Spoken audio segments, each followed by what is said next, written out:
আসসালামাইকুম, welcome to practical education channel viewers. আমরা আজকে একটি বাসায় আসছি, সেখানে সবগুলো জেনারেল এসি লাগানো। তো এখানে বজ্রপাত হয়েছিল, দেখেন খুবই গর্জিয়াস একটি বাসা।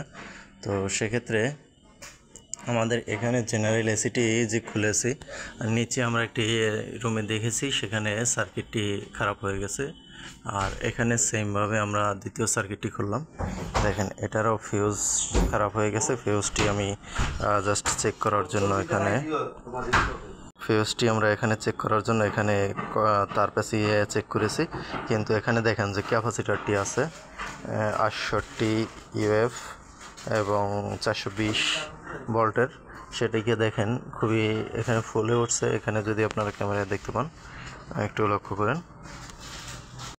এখানে দেখেন ক্যাপাসিটারটি ফুলে উঠছে এবং এই পাশ থেকে ক্যাপাসিটারের ভিতরে যে অয়েল থাকে সেই অয়েলগুলো আসছে।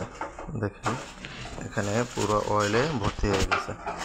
আপনাদেরকে যদি এখানে দেখাই, এই যে দেখেন এই পুরো মানে ক্যাপাসিটারের ভিতরে যে অয়েলটা থাকে সেই পুরো অয়েলটা বের হয়ে গেছে।